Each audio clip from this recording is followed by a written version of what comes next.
Hi every one, എല്ലാവർക്കും ഒരു great awesome morning wish ചെയ്യുന്നു. ഇന്ന് നമ്മളുടെ ഒരു ഹിസ്റ്റോറിക്കൽ ഡേയുടെ ബിഗിനിങ് കൂടിയാണ്. ഫോർ അസ് ആൽക്കെമിസ്ട്രി ഇവൻറ്റ് നടക്കുകയാണ്. അപ്പോൾ ആൽക്കെമിസ്ട്രി എന്നുള്ള ഒരു കോൺസെപ്റ്റ് എൻ്റെ വലിയൊരു ഡ്രീമായിരുന്നു. അപ്പോൾ അതിൻ്റെ ഫസ്റ്റ് ഫൗണ്ടിങ് സെഷൻ്റെ ഡേ കൂടിയാണ്. അപ്പോൾ ഏതായാലും ഇന്നത്തെ തന്നെ അതിൻ്റെ തുടക്കത്തിൽ തന്നെ GT കൂടി ഉള്ളത് കൊണ്ട് കുറച്ചുകൂടി കളറാകും എന്ന് പ്രതീക്ഷിക്കുന്നു. കുറേ കാര്യങ്ങൾ ഞാൻ ഫൈസിനെ ഇങ്ങനെ കേൾക്കുന്നുണ്ടായിരുന്നു. ഇൻറ്റൻഷനെ പറ്റിയിട്ടും ഫ്ലെയിമിനെ പറ്റിയിട്ടും നമ്മുടെ പർപ്പസിനെ കുറിച്ചിട്ടും മീനിങ് ഫുള്ളായിട്ട് കോൺഷ്യസ് ആയിട്ട് കാര്യങ്ങൾ ചെയ്തതിനെ പറ്റിയൊക്കെ ഇങ്ങനെ പറഞ്ഞു പോകുന്നത് ഞാൻ കേൾക്കുന്നുണ്ടായിരുന്നു. നല്ല രസമുണ്ടായിരുന്നു ആ കേൾക്കലൊക്കെ. പക്ഷേ ഇന്ന് ഇതിങ്ങനെ ഞാൻ ഇവിടെ ഇങ്ങനെ സെറ്റായിട്ട് ഇരുന്നിട്ട് ഫൈസിൻ്റെ ടോക്കും ഇങ്ങനെ കേട്ട് ഇങ്ങനെ രസത്തിൽ ഇങ്ങനെ ഇരിക്കുമ്പോഴാണ് ഫൈസ് ഫ്ലെയിം എന്നുള്ളൊരു കോൺസെപ്റ്റ് അല്ല, ഫ്ലെയിം എന്നുള്ളൊരു റിയാലിറ്റി അതുമായി ബന്ധപ്പെട്ട് പറഞ്ഞ പോയിൻ്റ് എൻ്റെ മൈൻഡിൽ ഇങ്ങനെ സ്ട്രൈക്ക് ചെയ്ത് നിൽക്കുന്നുണ്ട്. ഞാനിങ്ങനെ എൻ്റെ സ്ക്രീനിൽ ഗാലറി വ്യൂ എടുത്ത് എത്ര പേരുണ്ട്, ആരൊക്കെ ഉണ്ട് ഇവിടെ നോക്കി. അപ്പം വീഡിയോയിലുള്ള ആൾക്കാരുടെ മുഖത്തൊക്കെ നോക്കിയപ്പം എനിക്കൊരു മെഡിറ്റേറ്റീവ് ടോൺ വായിച്ചെടുക്കാൻ പറ്റി. നിർഭാഗ്യവശാൽ വീഡിയോയിലില്ലാത്തവരെ എനിക്ക് വായിക്കാൻ പറ്റില്ലല്ലോ, കാരണം നിങ്ങളുടെ പേര് മാത്രമേ വായിക്കാൻ പറ്റുള്ളൂ. കുറച്ച് സമയത്തേക്ക് ഞാൻ ആലോചിച്ചു, ഒന്ന് ഇവർക്ക് എല്ലാവർക്കും അറ്റ്ലീസ്റ്റ് കുറച്ച് സമയമെങ്കിലും ആഴ്ചയിൽ ഒരു ഡേ വീഡിയോയിലൊന്ന് ഇരുന്ന് നോക്കുകയാണെങ്കിൽ എത്ര നന്നായിരുന്നു എന്നൊരു തോന്നൽ. ഇന്നലെ എൻ്റെ പ്രധാനപ്പെട്ട മെൻറ്റേഴ്സിൻ്റെ ഒരു സെഷൻ ഇങ്ങനെ നടന്നുകൊണ്ടിരിക്കുക കേട്ടോ. അപ്പോൾ ആ സെഷൻ മോർണിംഗ് 10 മണി മുതൽ ഈവനിങ് 7 വരെ ഇന്നലെ ഇന്നും ഒക്കെ ഉണ്ട്. അപ്പോൾ ഇന്നലെ സെഷൻ തുടങ്ങുന്ന സമയത്ത് അവിടെ ഇൻസ്ട്രക്ഷൻ കൊടുക്കുന്ന അവിടുത്തെ പ്രധാനപ്പെട്ട ഒരു മെൻറ്റർ ഇൻസ്ട്രക്ഷൻ്റെ ഭാഗമായിട്ട് പറഞ്ഞു, ഒരു കേക്ക് നിങ്ങൾക്ക് ഫുള്ളായിട്ടേ കഴിക്കാൻ പറ്റുള്ളൂ. അത് ഫുള്ളായിട്ട് കഴിക്കുക in the sense full cake കഴിക്കുക എന്നുള്ളതല്ല.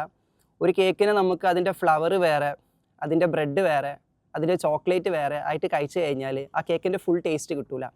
അത് അവർ പറയാനുള്ള കാരണം വീഡിയോയിൽ വന്ന് ഇമ്മേഴ്സീവായിട്ട് സെഷൻ ചെയ്യുന്നതിൻ്റെ ഇമ്പോർട്ടൻസ് ആയിട്ട് ബന്ധപ്പെട്ടിട്ടാണ്. അപ്പോൾ ഇന്ന് ഫ്ലെയിം എന്നുള്ള സംഭവം കോട്ട് ചെയ്തപ്പം എൻ്റെ മൈൻഡിലേക്ക് പെട്ടെന്ന് സ്ട്രൈക്ക് ചെയ്തൊരു കാര്യം, ഞാൻ കോച്ചസിനെ ബിൽഡ് ചെയ്യുന്ന സമയത്ത് കോച്ചസിനോട് എപ്പോഴും പറയാറുണ്ട്, നമ്മളെ കോച്ചിങ്ങിൻ്റെ ഒരു പർപ്പസ്, ഒരു ഇൻറ്റൻഷൻ എന്ന് പറഞ്ഞാൽ ആളുകളെ വിസ്ഡം കൊണ്ട് ഹീൽ ചെയ്യുക എന്നുള്ളതാണ്. ഹീലിങ്ങിന് പല മാർഗങ്ങളുണ്ട്, പല വഴികളുണ്ട്. ഇപ്പം സൃഷ്ടാവിനെ, ദൈവത്തിനെ, സത്തയെ അന്വേഷിച്ചു പോകുന്നവർക്കൊക്കെ പല മാർഗങ്ങളാണ്. എല്ലാവർക്കും എല്ലാ മാർഗങ്ങളിലൂടെയും പോകാൻ വേണ്ടി പറ്റില്ല. ശാസ്ത്രീയമായി പറയുകയാണെങ്കിൽ ആളുകൾ വ്യത്യസ്തരാണ്. അപ്പോൾ ഓരോരുത്തരുടെ അഭിരുചികൾ വ്യത്യാസമാണ്. മൾട്ടിപ്പിൾ ഇൻ്റലിജൻസ് പഠിച്ചാൽ നമുക്കറിയാം, ചിലർക്ക് മാത്തമാറ്റിക്കൽ ഇൻ്റലിജൻസ് ആയിരിക്കും, ചില ആളുകൾക്ക് കിനസ്തെറ്റിക് ഇൻ്റലിജൻസ് ആയിരിക്കും, ചിലർക്ക് എക്സിസ്റ്റൻഷ്യൽ ആയിരിക്കും, ചിലർക്ക് റിത്തമിക് ആയിരിക്കും. അപ്പോൾ ആളുകൾ വ്യത്യസ്തരാണ്. അപ്പോൾ ഓരോരുത്തരും വ്യത്യസ്തമായ രീതിയിലാണ് കാര്യങ്ങൾ അന്വേഷിച്ചുകൊണ്ടിരിക്കുന്നത്.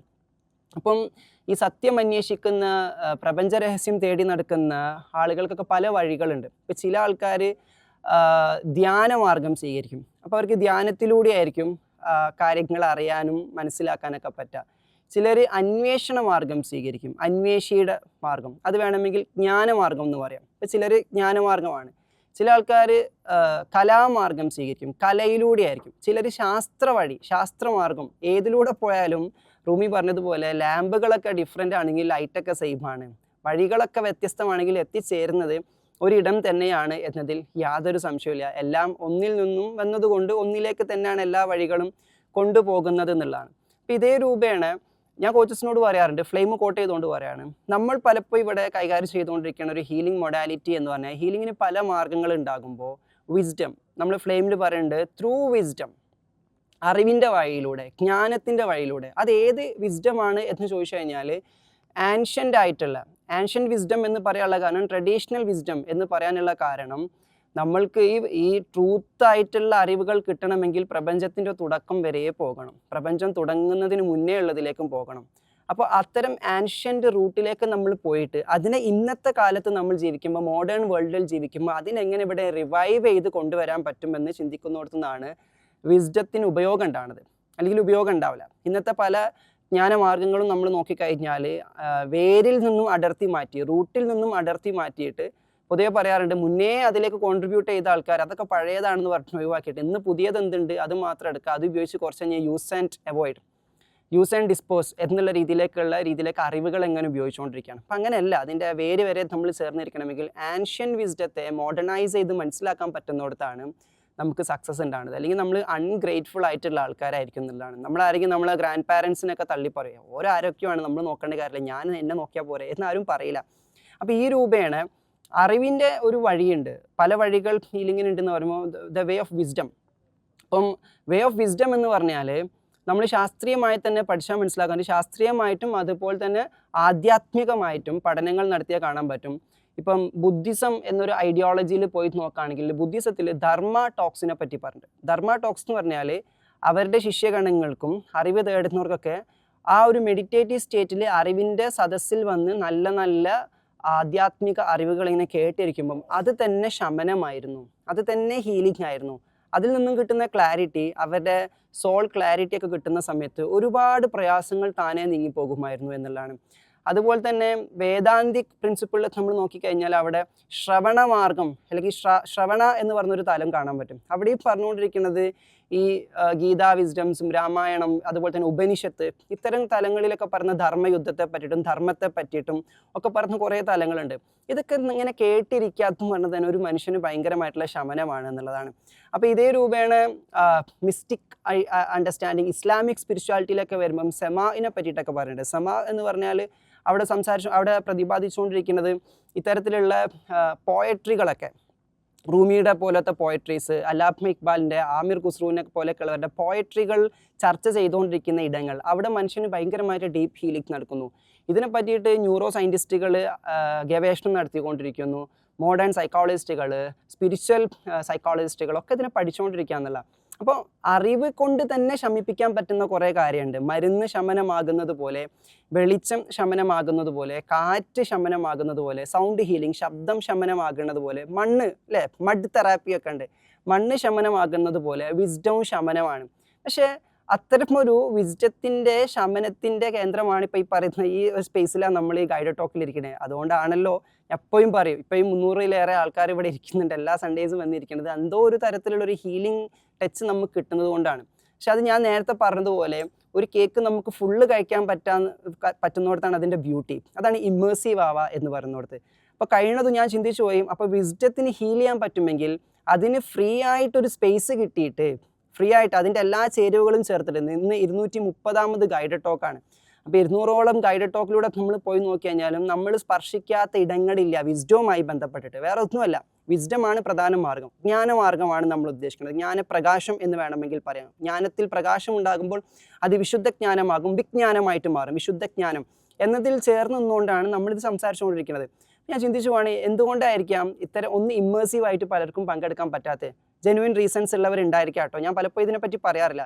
എങ്കിൽ കൂടി ഞാൻ നിങ്ങളോടൊന്ന് സജസ്റ്റ് ചെയ്യാണ്, വിസ്ഡം ഹീൽ ചെയ്യാൻ പറ്റുമെങ്കിൽ ഗൈഡഡ് ടോക്ക് ഒരു വിസ്ഡം ഷെയറിങ്ങും ഒരു വിസ്ഡം ഹീലിങ്ങും ഒരു സ്പിരിച്വൽ അലൈനിങ്ങിലേക്കും നിങ്ങളെ കൊണ്ടുപോകുന്നുണ്ടെങ്കിൽ ഒരു 4 വീക്കെങ്കിലും നിങ്ങളൊരു ശപഥം എടുക്കൂ, നിങ്ങൾക്ക് വേണ്ടിയിട്ടൊരു തീരുമാനം എടുക്കൂ, നിങ്ങൾ വീഡിയോയിൽ തന്നെ വന്ന് അറ്റൻഡ് ചെയ്യുന്നുള്ളൊരു കാര്യം.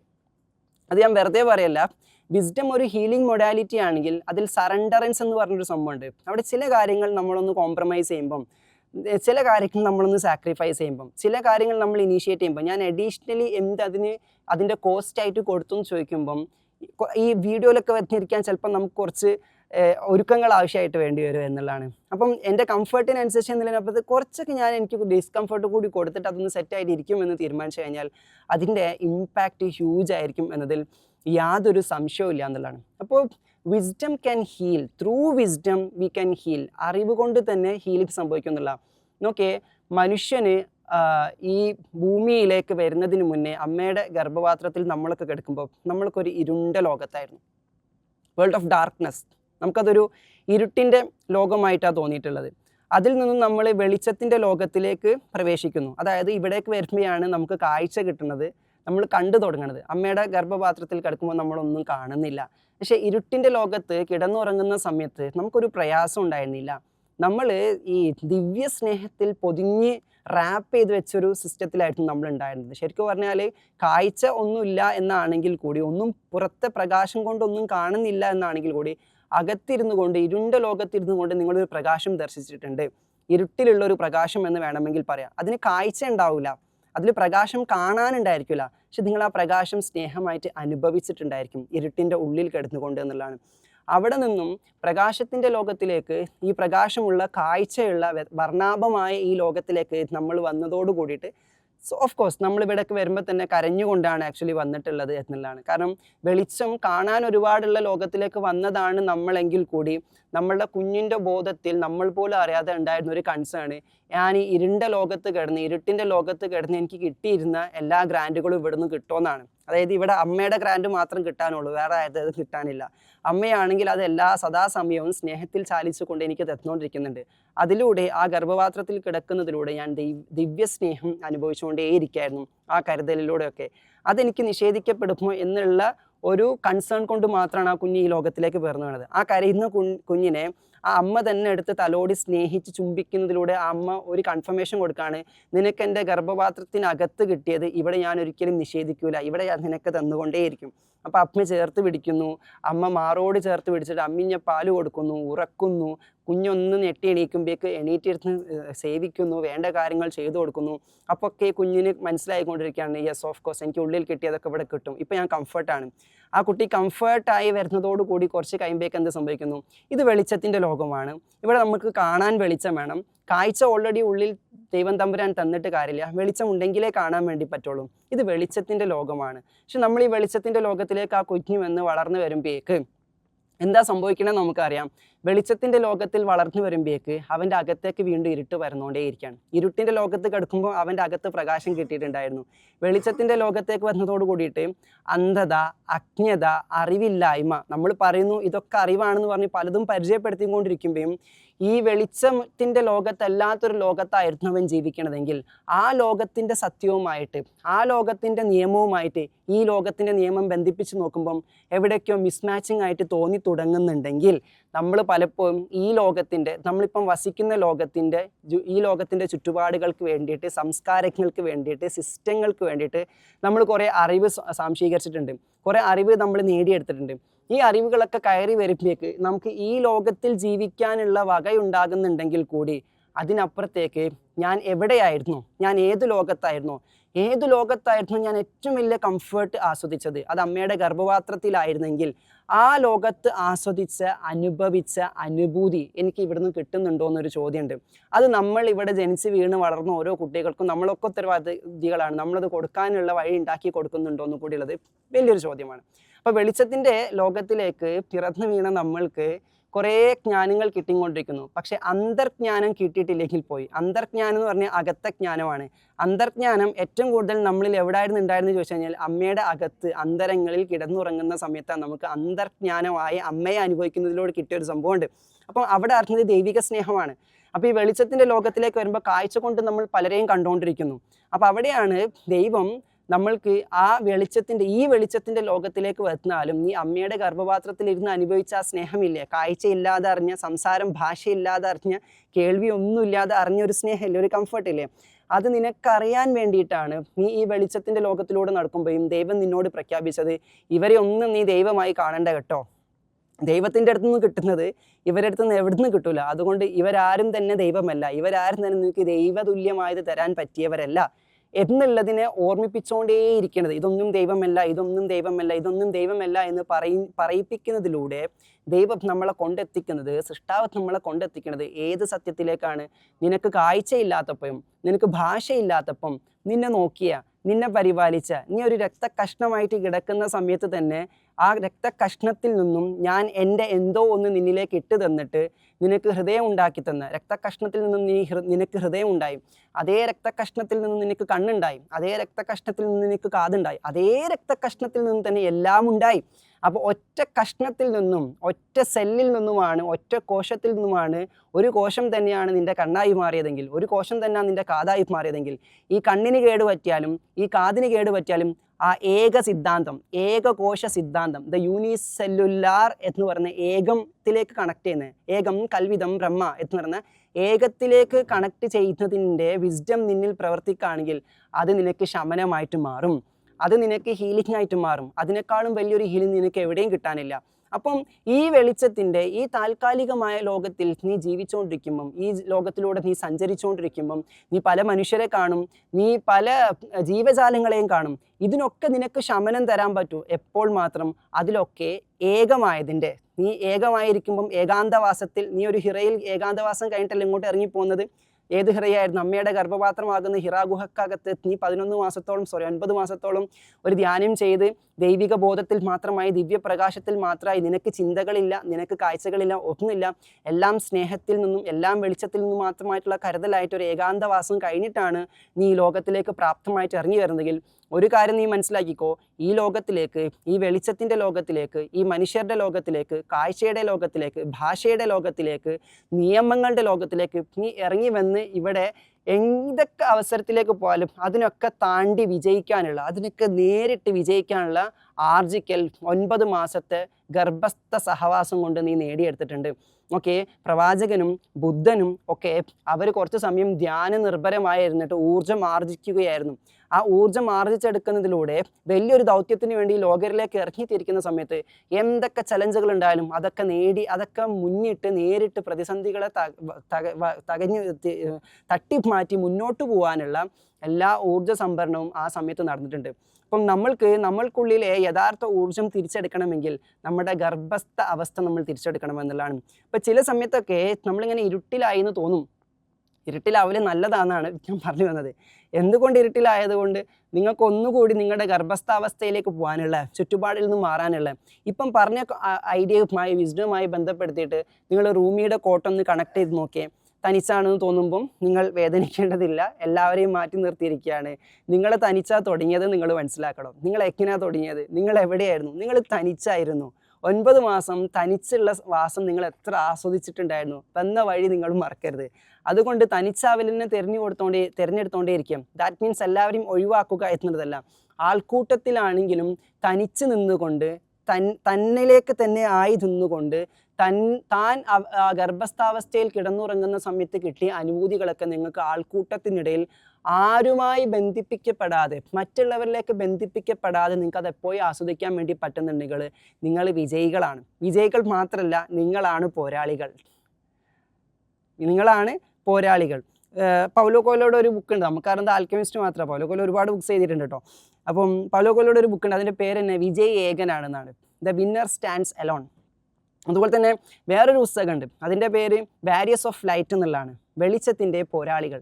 അപ്പോൾ എപ്പോഴാണ് ഒരു പോരാളി ഉണ്ടാവണമെന്ന് ചോദിച്ചു കഴിഞ്ഞാൽ അവൻ എവിടുന്നാണ് വന്നത് എന്ന് പറ്റിയിട്ട് അവനക്ക് നല്ല ബോധ്യം ഉണ്ടായിരിക്കും. ഞാൻ തനിച്ചാണ് വന്നത് എന്ന് നമുക്കറിയാം. ഈ ഒറ്റക്ക് വഴി വെട്ടി വന്നവനാടാ ഞാൻ എന്ന് പലരും പറഞ്ഞുകൊണ്ടിരിക്കുമ്പോൾ നമ്മളെല്ലാവരും ഒറ്റക്ക് വഴി വെട്ടിയിട്ടാണ് ഈ ഭൂമിയിലേക്ക് വരുന്നത് എന്നൊരു കാര്യം നമ്മൾ മനസ്സിലാക്കണം എന്നുള്ള. അപ്പോൾ തനിച്ചായിരുന്നു നമ്മൾ. ആ തനിച്ചാകലിൽ നിന്ന് നമുക്ക് കിട്ടുന്ന കുറച്ച് ഊർജ്ജമുണ്ട്. അപ്പോൾ ചില സമയം നമ്മൾ തനിച്ചിരിക്കേണ്ട ആവശ്യം എന്താ വെച്ച് കഴിഞ്ഞാൽ നമ്മുടെ ഹിറാ ധ്യാന മാർഗം അതിന് നമ്മൾ ഓർമ്മിപ്പിച്ചുകൊണ്ടേയിരിക്കണം. അതിൻ്റെ ഭാഗമായിട്ട് അല്പസമയം നമ്മൾ തനിച്ചിരിക്കണം. ഇപ്പം നിങ്ങൾ ഈ ഗൈഡഡ് ടോക്കിൽ ഇരിക്കുന്ന സമയത്ത് ഇവിടെ ആരും തന്നെ അപ്പുറത്തുള്ളവരെയോ ഇപ്പുറത്തുള്ളവരെയോ അല്ല കേട്ടോണ്ടിരിക്കുന്നത്.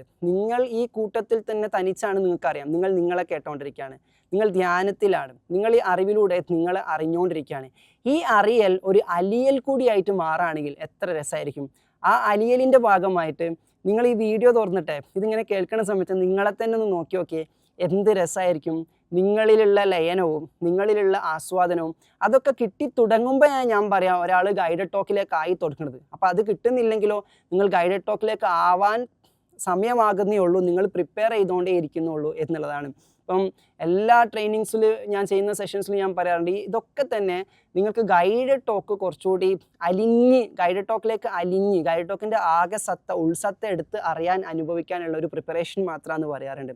അപ്പം അത്തരത്തിൽ നമ്മൾ ആ ഒരു രൂപേണ ഇവിടെ വന്നിരുന്നിട്ട് നിങ്ങൾ നോക്കുന്ന സമയത്ത് തനിച്ചാവലിനെ പറ്റി ഞാൻ സംസാരിച്ചുകൊണ്ടിരിക്കുമ്പം ഈ വിസ്ഡങ്ങളൊക്കെ ഇങ്ങനെ ഷെയർ ചെയ്തുകൊണ്ടിരിക്കുമ്പം നിങ്ങളെ കൂടി ഒരു വേള നോക്കുമ്പം നിങ്ങൾക്ക് നിങ്ങളുടെ കണ്ണിൽ കാണുന്നൊരു സ്പാർക്ക് ഉണ്ട്. നമ്മളെല്ലാവരും കണ്ണാടി നോക്കുമ്പോഴേ നമ്മളെ കാണുള്ളൂ, അല്ലെങ്കിൽ സെൽഫി എടുക്കുമ്പോഴേ നമ്മളെ കാണുള്ളൂ. പക്ഷെ ആ കാഴ്ചയിൽ നമ്മളെ കണ്ടിട്ടില്ല എന്നുള്ളതാണ് വാസ്തവം. നമുക്കിങ്ങനെ ഒരു ഫേസ് ഉള്ളതാണ് നമുക്ക് നമ്മളെ കാണാതിരിക്കാനുള്ള പ്രധാനപ്പെട്ട കാരണം. ഇതല്ല നമ്മൾ എന്നതിൽ യാതൊരു സംശയവുമില്ല. ഇതല്ല നമ്മുടെ ഈ ശരീരമല്ലല്ലോ നമ്മളെന്ന് പറഞ്ഞത്. അപ്പം നമ്മളെങ്ങാനും നമ്മൾ കണ്ടിട്ടുണ്ടായിരുന്നെങ്കിൽ നമ്മുടെ ഏറ്റവും വലിയ ഫാനായി മാറുമായിരുന്നു എന്നാണ് റൂമി പറയുന്നത്. നമ്മുടെ ഏറ്റവും വലിയ ഫാന് നമ്മളെന്നായി മാറുമായിരുന്നില്ല.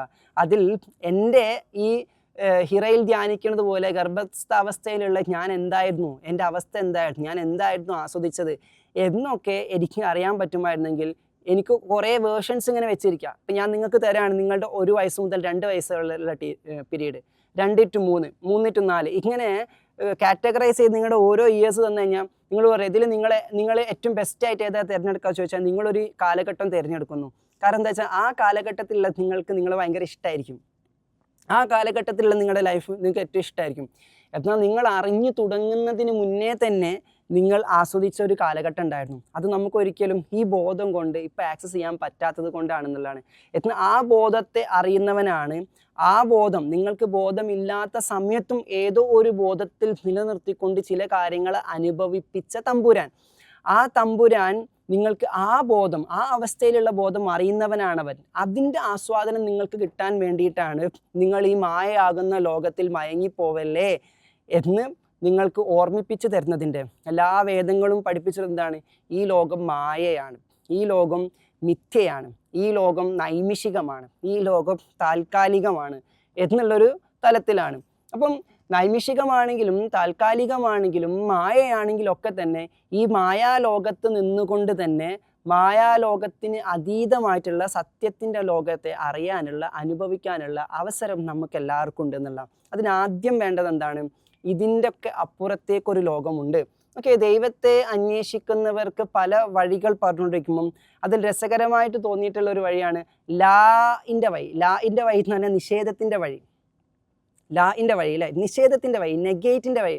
ഒരാളും ദൈവമല്ല, ഒന്നും ദൈവമല്ല, ഈ കാണുന്നതൊന്നും ദൈവമല്ല, ഒരാളും ദൈവമല്ല എന്ന് പറഞ്ഞതിലൂടെ ഈ മായ സത്യമെല്ലാം നമ്മൾ പ്രഖ്യാപിച്ചുകൊണ്ടേയിരിക്കുകയാണ്.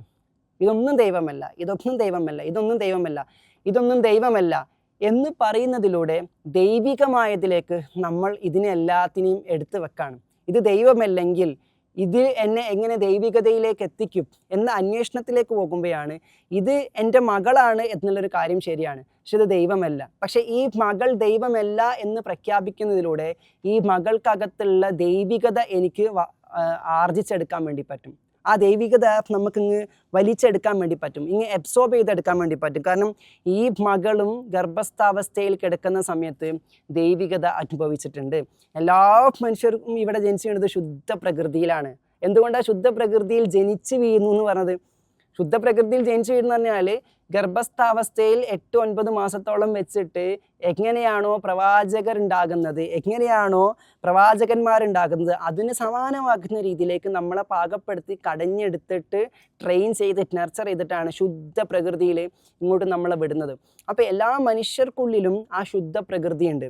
എല്ലാ മനുഷ്യരും പരിശുദ്ധമായിട്ട് ഇവിടെ ജനിച്ചു വീഴുന്നു എന്ന് പറയുമ്പം ആ പരിശുദ്ധി അല്ലാത്തതൊന്നും ദൈവികമല്ല, അതുകൊണ്ട് ഇതൊന്നും ദൈവമല്ല എന്ന് പറയുന്നതിലൂടെ ഓരോ മനുഷ്യർക്കുള്ളിലെയും ആ പരിശുദ്ധമായ ദൈവികമായ ഭാവത്തെ നമുക്ക് കിട്ടാൻ വേണ്ടി നമ്മൾ അന്വേഷിച്ചുകൊണ്ടിരിക്കുക എന്നുള്ളതാണ്.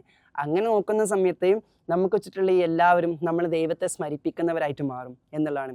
എങ്ങനെയാണ് എൻ്റെ അടുത്ത് നിങ്ങളടുത്ത് കുറച്ച് ആളുകൾ വരുമ്പം അവർക്ക് വേണ്ടാത്തത് മാറ്റി വെച്ചിട്ട് അവർക്ക് വേണ്ടത് കൊടുക്കാൻ വേണ്ടി പറ്റാം? എല്ലാ മനുഷ്യർക്കും നമ്മളിൽ നിന്ന് വേണ്ടത് എന്താ? ഇപ്പോൾ ചിലർ പറയും, പലരും എൻ്റെ അടുത്ത് നിന്നും പലതും എക്സ്പെക്ട് ചെയ്തുകൊണ്ടിരിക്കുന്നു, എനിക്ക് അവരെ എക്സ്പെക്റ്റേഷൻ മീറ്റ് ചെയ്യാൻ വേണ്ടി പറ്റില്ല. അപ്പം നമ്മൾ പറയും, പിന്നെ ആർക്ക് എക്സ്പെക്റ്റേഷൻ മീറ്റ് ചെയ്യാൻ വേണ്ടി പറ്റുക? മുകളിലുള്ളവനെ എക്സ്പെക്റ്റേഷൻ മീറ്റ് ചെയ്യാൻ വേണ്ടി പറ്റുള്ളൂ. എന്നാൽ ഒരു കാര്യം ചെയ്യും, നിങ്ങളിലൂടെ ആ മുകളിലുള്ളവൻ്റെ ക്വാളിറ്റീസ് റിഫ്ലക്റ്റ് ചെയ്യും. അപ്പോൾ എല്ലാവർക്കും വേണ്ടത് കൊടുക്കാൻ പറ്റുന്ന അവസ്ഥ നിങ്ങളിൽ സംഭവിക്കണം, നിങ്ങൾക്ക് കാണാൻ വേണ്ടി പറ്റുമെന്നുള്ള. ചില ആൾക്കാരുണ്ട്, അവരെ നോക്കിക്കഴിഞ്ഞാൽ അവർക്ക് സമയം വളരെ കുറവായിരിക്കും, പക്ഷെ വേണ്ടത് വേണ്ട പോലെ എല്ലാവർക്കും കൊടുത്തുകൊണ്ടിരിക്കുന്നുണ്ടായിരിക്കും. അതെങ്ങനെ സംഭവിക്കുമെന്ന് ചോദിച്ചു കഴിഞ്ഞാൽ അത് ദൈവികമായ ക്വാളിറ്റിയാണ്. ദൈവമായതുകൊണ്ടല്ല, അവരുടെ പരിശുദ്ധിയിലേക്ക് അവർ ചേർക്കുന്ന സമയത്ത് അവരിൽ നിന്നും എക്സ്പെക്ട് ചെയ്യുന്നതിനേക്കാളും കൂടുതൽ ആളുകൾക്ക് കൊടുക്കാൻ വേണ്ടി പറ്റുന്നു എന്നുള്ളതാണ്. വേറെ ചില ആൾക്കാരുണ്ട്, അവരിൽ ഒരുപാട് വിഭവങ്ങളുണ്ട്, പക്ഷെ വിഭവങ്ങൾ ഉണ്ടായിട്ട് പോലും അർഹതപ്പെട്ടവരിലേക്ക് അത് കൊടുക്കാൻ വേണ്ടി പറ്റുന്നില്ലെങ്കിൽ, അർഹതപ്പെട്ടവരിലേക്ക് അത് എത്തിച്ചു കൊടുക്കാൻ വേണ്ടി പറ്റുന്നില്ലെങ്കിൽ, ആക്ച്വലി അവിടെ എന്താ സംഭവിച്ചുകൊണ്ടിരിക്കുന്നത്? അവരുടെ വിഭവങ്ങളൊക്കെ തന്നെ അവരെന്ന മനുഷ്യ തലത്തിൽ മാത്രം നിലനിൽക്കുന്നുള്ളൂ, അവരുടെ ദൈവികതയിലേക്ക് അത് ചേർത്ത് നിർത്തിയിട്ടില്ല എന്നുള്ളതാണ്. അപ്പോൾ ഇത്തരത്തിൽ മനുഷ്യരെല്ലാവരും അന്വേഷിച്ചുകൊണ്ടിരിക്കുന്നത്, മനുഷ്യർക്കെല്ലാവർക്കും വേണ്ടത് എന്താണെന്ന് ചോദിച്ചു കഴിഞ്ഞാൽ, നിങ്ങളുടെ മുന്നിൽ ഒരാൾ ശത്രുവായിട്ടോ മിത്രമായിട്ടോ അടുപ്പമുള്ളവരായിട്ടോ അകൽച്ചയുള്ളവരായിട്ടോ സ്ട്രെയിഞ്ചറായിട്ടോ ഒക്കെ വന്ന് നിന്ന് കഴിഞ്ഞാലും ആദ്യം നമ്മളെ മനസ്സിലുണ്ടാകേണ്ടത് ഇവരൊക്കെ പല കാര്യങ്ങൾക്കും കാരണങ്ങൾക്കും വേണ്ടിയിട്ട് എൻ്റെ അടുത്ത് വന്നിട്ടുള്ളതെങ്കിൽ കൂടി ഈ വന്നതിനൊക്കെ അപ്പുറത്തേക്കൊരു ഏകമായ കാരണമുണ്ട്. ഒരു ഏക കാരണം, ഒരു യുണൈറ്റഡ് റീസൺ ഉണ്ട്. ഇപ്പോൾ ആലോചിച്ച് നോക്കിയേ, ഞാൻ ഇവിടെ ഒരാൾ സെഷൻ എടുക്കാനിരിക്കുന്നു, ഫായിസ് ഇവിടെ ഹോസ്റ്റ് ചെയ്യാനിരിക്കുന്നു, നിങ്ങളെപ്പോലെ കുറേ ആൾക്കാർ കേൾക്കാനിരിക്കുന്നു. ആക്ച്വലി ഞാൻ സെഷൻ എടുക്കുന്നതിനൊരു കാരണമുണ്ട്, ഫായിസ് ഇന്ന് ഹോസ്റ്റ് ചെയ്യണേന്നൊരു കാരണമുണ്ട്, ഇന്ന് ഗൈഡ് ടോക്കിൽ നിങ്ങൾ അറ്റൻഡ് ചെയ്യണതിന് ഒരു കാരണമുണ്ട്. ഒരുപാട് കാരണങ്ങൾ അവിടെ കൂടിയിരിക്കുന്നത്. പക്ഷേ ഈ കാരണങ്ങളൊക്കെ കൂടുന്നതിന് മീതെ മുകളിലുള്ളവൻ ഇതിനൊരു കാരണം വെച്ചിട്ടുണ്ട്. ആ കാരണത്തിലാണ് നമ്മളൊക്കെ കണക്ട് ചെയ്തിരിക്കുന്നത്. അപ്പോൾ എവ്രിതിങ് ഈസ് കണക്റ്റഡ്, അതിൽ യാതൊരു സംശയവുമില്ല. ഇപ്പോൾ റീസെൻ്റ് ആയിട്ടാണ് ന്യൂറോ സയൻറ്റിസ്റ്റുകൾ പ്രൂവ് ചെയ്തിട്ടുള്ളത് മനുഷ്യന്മാരുടെ എല്ലാവരുടെ ബ്രെയിനും കണക്റ്റഡ് ആണ്. മുന്നേ തന്നെ കാൾ യൂങ്ങിൻ്റെ തിയറി പ്രകാരം, യൂട്ടിയൻ സൈക്കോളജി പ്രകാരം കാൾ യൂങ് മുന്നേ തന്നെ പറഞ്ഞു വെച്ചിട്ടുണ്ട് ഇവിടെ ഒരു കളക്റ്റീവ് കോൺഷ്യസ്നെസ് ഉണ്ട്. ആ കളക്റ്റീവ് കോൺഷ്യസ്നെസ്സിൽ എല്ലാവരും കണക്റ്റഡ് ആണെന്ന് പറയുന്നുണ്ടെങ്കിൽ കൂടി കാൾ യൂങ് അത് അദ്ദേഹത്തിൻ്റെ കാലഘട്ടത്തിൽ തന്നെ പബ്ലിഷ് ചെയ്തിട്ടില്ല. കാരണം അത് പബ്ലിഷ് ചെയ്താൽ വിവരക്കേടെന്ന് വിളിക്കുന്നത് കൊണ്ട് തന്നെ കാൾ യൂങ് ചെയ്ത കാര്യം അദ്ദേഹത്തിൻ്റെ പേഴ്സണൽ ഡയറിയിൽ എഴുതി വെച്ചതാണ്. പിന്നീട് യുദ്ധ കാലഘട്ടങ്ങളിൽ നിന്നും കണ്ടെടുത്തപ്പോഴാണ് ഈ സീക്രട്ടുകളൊക്കെ കണ്ടെത്തിയിട്ട് പുറത്ത് വിടാതിരിക്കുകയാണ്. വേറൊരു സയൻറ്റിസ്റ്റിനെ പറ്റിയിട്ട് പറയുന്നുണ്ട്, അദ്ദേഹത്തിന് എനിക്ക് പേര് ഓർമ്മയില്ല, റസ്സൽ എന്നാണ് അദ്ദേഹത്തിൻ്റെ പേര്. അപ്പം അദ്ദേഹത്തിൻ്റെ ഒരു ഹിസ്റ്ററിയിൽ നമുക്ക് നോക്കിയാൽ കാണാൻ പറ്റും, അദ്ദേഹം 39 ദിവസത്തോളം ഒരു ട്രാൻസ് എക്സ്പീരിയൻസിലായിരുന്നു, ഒരു കോമ സ്റ്റേറ്റിലേക്ക് പോകുന്നതിന് സമാനം ഒരു അവസ്ഥയിലേക്ക് അദ്ദേഹം പോയി. അങ്ങനെ 40ാമത്തെ ദിവസം ഇങ്ങനെ തിരിച്ചു വന്നപ്പോൾ ഇദ്ദേഹം പറയുന്നത്, ഇദ്ദേഹം ഈ യൂണിവേഴ്സിൻ്റെ സീക്രട്ടിലേക്ക് മൊത്തത്തിലുള്ള നോയിങ് എവ്രിതിങ് എന്ന് പറഞ്ഞൊരു സ്റ്റേറ്റ് ഉണ്ട് നമുക്കുള്ളിലുള്ള, ആ അവസ്ഥയിലൂടെ അദ്ദേഹം കടന്നുപോയി. അപ്പം കുറേ വിസ്ഡംസ് അദ്ദേഹത്തിന് ഇങ്ങനെ കിട്ടാൻ തുടങ്ങി ആ സ്റ്റേറ്റിൽ നിന്ന്, ട്രാൻസ് സ്റ്റേറ്റിൽ നിന്ന് തിരിച്ചു വന്നപ്പം 40 ദിവസം കഴിഞ്ഞിട്ട്. ഇതൊക്കെ പുസ്തകം എഴുതി കുറേ സീക്രട്ടുകൾ അദ്ദേഹത്തിന് മനസ്സിലാക്കിയെടുത്ത ജ്ഞാനങ്ങളൊക്കെ വലിയ പേപ്പറിലേക്ക് മാറ്റി എഴുതി ലോകത്തിലെ 500 ബുദ്ധിജീവികൾക്ക് അയച്ചു കൊടുത്തു, ശാസ്ത്രജ്ഞന്മാർക്കൊക്കെ അയച്ചു കൊടുത്തു, ഇൻ്റലക്ച്വൽസിന് അയച്ചു കൊടുത്തു. പക്ഷെ സംഭവിച്ചത് എന്താ അറിയോ, 499 ശാസ്ത്രജ്ഞന്മാരും അട്ടർ ബ്ലണ്ടർ എന്ന് പറഞ്ഞിട്ട് തന്നെ നിഷേധിച്ചു. ഒരാൾ മാത്രം റിപ്ലൈ കൊടുത്തിട്ട് പറഞ്ഞു, ഇത് 1000 വർഷം കഴിഞ്ഞിട്ട് പുറത്ത് വിടാനുള്ള വിജ്ഞാനമാണ്. കാരണം എല്ലാ അറിവും ഓൾറെഡി റിട്ടൺ ആണ്, അത് സമയബന്ധിതമായിട്ടേ പുറത്തേക്ക് വരാൻ വേണ്ടി പറ്റുള്ളൂ. പക്ഷെ നിങ്ങൾ ഈ ഒരു അവസ്ഥയിലേക്ക് റിയാലിറ്റിയെ ഭേദിച്ച്, ഈ മായയാകുന്ന യാഥാർത്ഥ്യത്തെ ടൈമിങ്ങിനെ ഭേദിച്ച് നിങ്ങളുടെ ട്രാൻസെൻഡൽ സ്പേസിലേക്ക് നിങ്ങൾ പോയതുകൊണ്ട് നിങ്ങൾക്ക് മുന്നേ ആ ജ്ഞാനം കിട്ടിയിരിക്കുക. അവിടെയാണല്ലോ പ്രവാചകന്മാരൊക്കെ പ്രവചിക്കാൻ കഴിവുള്ളവരായിട്ട് മാറുന്നത്. അവർ മുൻകൂട്ടി കാര്യങ്ങൾ പ്രവചിക്കുന്നു, അവർക്ക് പറയാൻ പറ്റുന്നു വാട്ട്സ് ഹാപ്പൻസ്. പക്ഷെ ആ കാലഘട്ടത്തിൽ അവരെന്ത് ചെയ്യപ്പെടും, കല്ലെറിയപ്പെടും, അവർ തെറ്റുകാരാക്കപ്പെടും, അവർ വിവരദോഷികളാക്കപ്പെടും, അവർ ഭ്രാന്തന്മാരാക്കപ്പെടും. പക്ഷെ പിന്നീട് അവർ പറഞ്ഞത് പ്രൂവ് ചെയ്യപ്പെടുന്നു.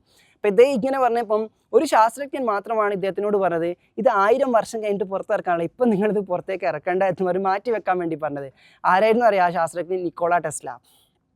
ടെസ്ലയുടെ കഥയും നമുക്കറിയാം. ടെസ്ല എന്ന് പറഞ്ഞ സയൻറ്റിസ്റ്റും കാലങ്ങൾക്ക് മുന്നേ സഞ്ചരിച്ച ആളാണ്. കാരണം അദ്ദേഹം വളരെ മുന്നേ തന്നെ പല കണ്ടുപിടുത്തങ്ങൾ നടത്തിയപ്പം ആ കാലഘട്ടമായിട്ട് ഇത് മാച്ച് ചെയ്യില്ല, വേൾഡ് ഇനിയും എന്ത് ചെയ്യണം, മുന്നോട്ട് പോയാൽ ഇത് മാച്ച് ചെയ്യുള്ളൂ എന്ന രീതിയിൽ പോയതാണ്.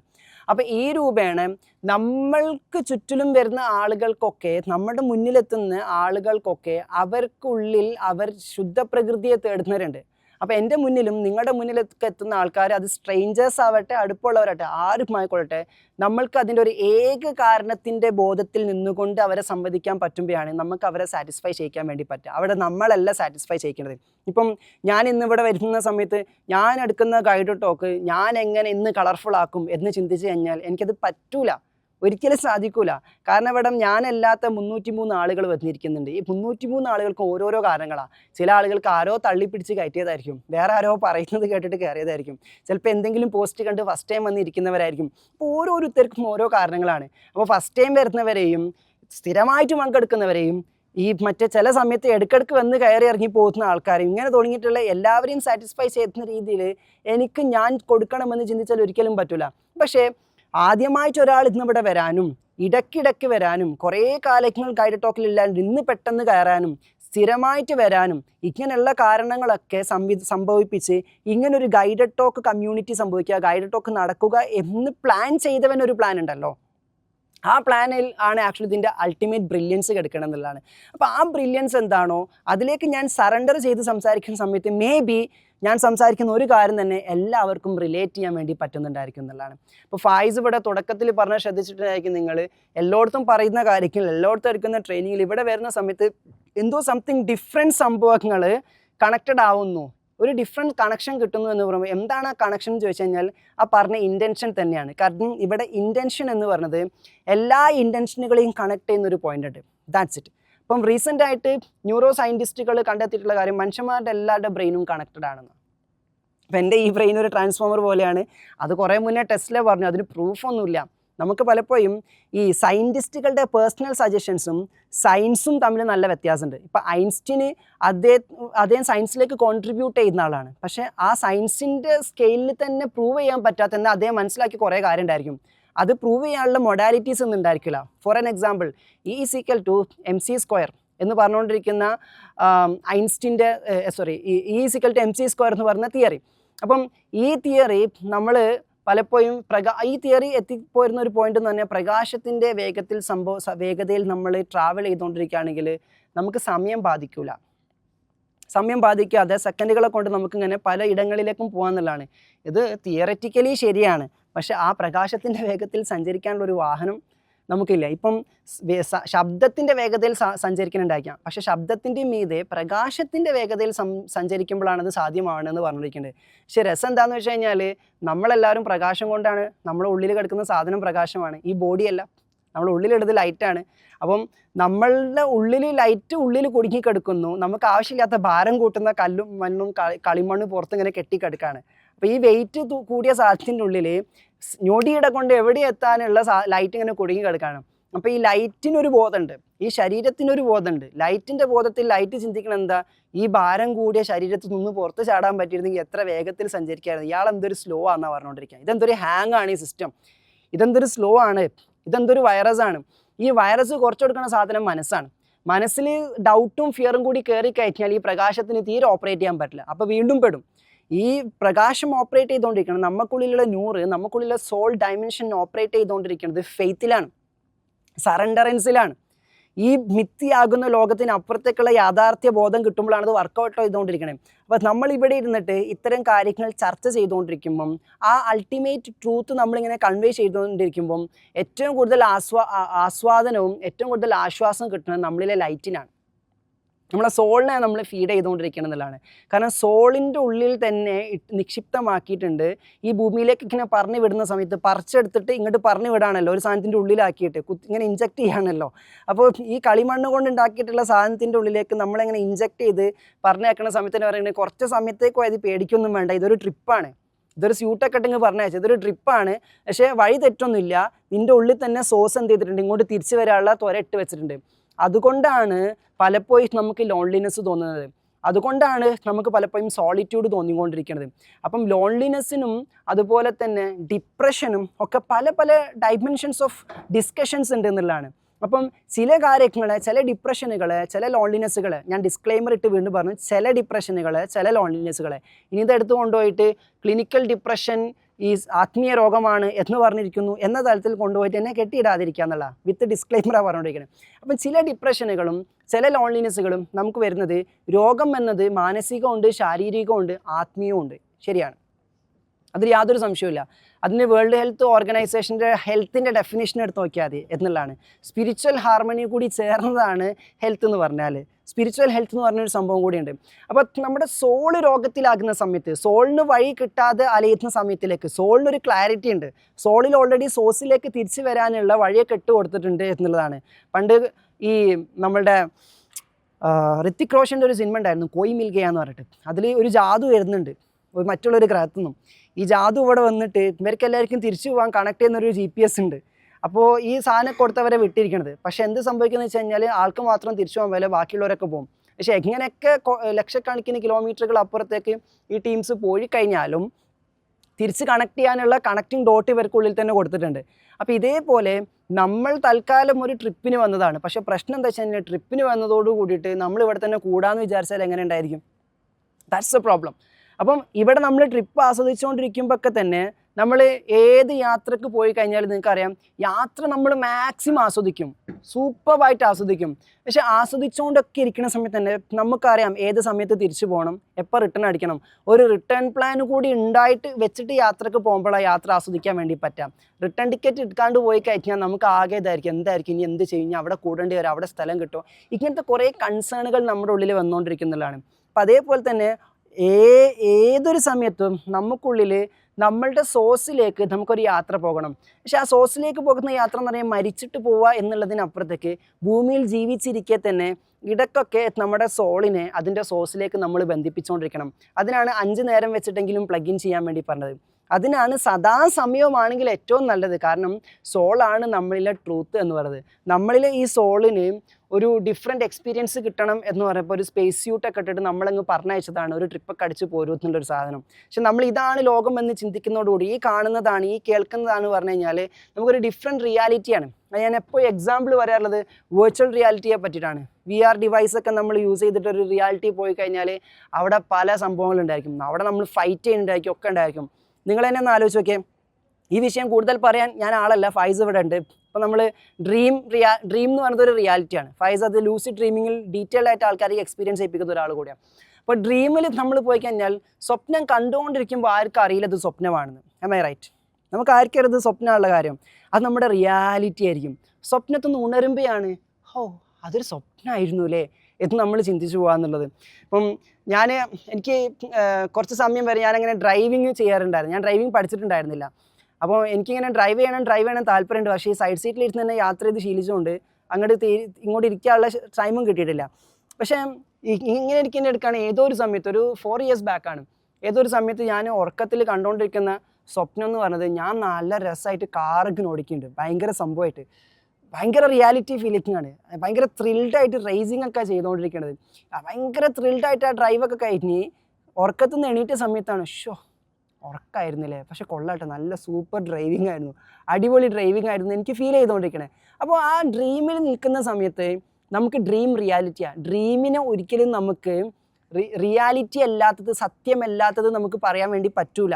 എപ്പോഴും നമുക്കത് പറയാൻ പറ്റില്ല. ഡ്രീമിൽ നിന്ന് എണീക്കുമ്പോൾ സ്വപ്നം കണ്ടുകൊണ്ടിരിക്കുന്ന ആളെ സംബന്ധിച്ചിടത്തോളം അത് റിയാലിറ്റി അല്ല എന്ന് പറയാൻ പറ്റില്ല. സ്വപ്നത്തിലുള്ള ആൾക്ക് അതാണ് യാഥാർത്ഥ്യം, അതൊരിക്കലും മാറ്റാൻ വേണ്ടി പറ്റില്ല, അതാണ് അയാളുടെ യാഥാർത്ഥ്യം.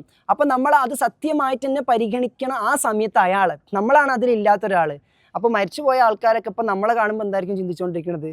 ഉറക്കത്ത് സ്വപ്നം കണ്ടുകൊണ്ടിരിക്കുകയാണ്, ഇനി ഉണർന്നൊരു സമയം വരും. ഇതിനെപ്പറ്റി തിരിച്ചറിവ് മാസ്റ്റേഴ്സ് ആയിട്ടുള്ള ആളുകൾക്കുള്ളത് കൊണ്ട് അവർ അവൈക്കണിങ്ങിനെ പറ്റി പറയുന്നത്. അപ്പം ഇവിടെ ഇരുന്നു കൊണ്ട് തന്നെ നിങ്ങൾക്ക് യാഥാർത്ഥ്യം വരണമെങ്കിൽ നിങ്ങൾ എന്ത് ചെയ്യണമെന്ന് ചോദിക്കുമ്പോൾ തെബ്രീസി പറഞ്ഞിട്ട് മരണത്തിന് മുന്നേ മരിക്കണം, dying before dying. That means awakening ആണത്, മരിച്ച് ഇല്ലാണ്ടാവാന്നുള്ളതല്ല. നമ്മൾക്ക് ഈ മിഥ്യാലോകത്ത് നമ്മൾ മരിച്ചിട്ട് സത്യമായ ലോകത്തിൻ്റെ ബോധത്തിൽ നമ്മൾ ഉണരണം. അതാണ് എൻലൈറ്റൻമെൻറ്റ് എന്നതുകൊണ്ടൊക്കെ ഉദ്ദേശിക്കുന്നത്. അപ്പം ഈ രീതിയിൽ ഉറങ്ങി എണീക്കുമ്പോഴാണ് ഇത് സ്വപ്നമായിരുന്നു തോന്നുന്നതെങ്കിൽ നിങ്ങളൊന്ന് ആലോചിച്ച് നോക്കിയേ, നമ്മളൊക്കെ ഏതോ ഒരു സ്വപ്നത്തിൻ്റെ ഭാഗമാണ്. സിമ്പിളി നിങ്ങളിങ്ങനെ ഒന്ന് ആലോചിച്ച് നോക്കിയേ. നമ്മൾ ഒരു എക്സാമ്പിളായിട്ട് എടുത്ത് നോക്കുകയാണെങ്കിൽ MA യൂസുഫ് അലി, ഞാനിതിനെ ഒരു ബിസിനസ് ഓറിയൻ്റ് ചെയ്ത് പറയില്ല, കോൺഷ്യസ്നെസ് ആൻഡ് റിയാലിറ്റി കണക്ട് ചെയ്യാൻ വേണ്ടി പറയുകയാണ്. MA യൂസുഫ് അലി സാർ, അദ്ദേഹത്തിൻ്റെ കീഴിൽ ഒരു 50,000-ഓളം ആൾക്കാർ ജോലി ചെയ്തുകൊണ്ടിരിക്കുന്നു എന്ന് പറയാം. അപ്പം 50,000 ആൾക്കാർ ഒരു 20-ാമത്തെ വയസ്സിലോ അല്ലെങ്കിൽ ഒരു 21-ാമത്തെ വയസ്സിലൊക്കെ കുറേ പേര്, ആയിരക്കണക്കിന് ആൾക്കാർ അവിടെ ജോലിക്ക് കയറുന്നു. പിന്നെ അവരുടെ ഡെയിലി റുട്ടീൻ എന്താ? രാവിലെ ജോലിക്ക് പോവുക, രാത്രി തിരിച്ച് വരിക, പിന്നെ കുറച്ച് സമയം റെസ്റ്റ് എടുക്കുക, പിന്നെ വീണ്ടും അടുത്ത ദിവസം പോവുക, ഇടയ്ക്ക് വീട്ടിലേക്ക് വിളിക്കുക. ഇതിങ്ങനെ ഒരു 20 വർഷത്തോളം 30 വർഷത്തോളം അവർ ആവർത്തിച്ചുകൊണ്ടേയിരിക്കുകയാണ്. 30 വർഷത്തോളമായിട്ട് ഇത് തന്നെയാണ് അവരുടെ റിയാലിറ്റി എന്ന് പറയുന്നത്.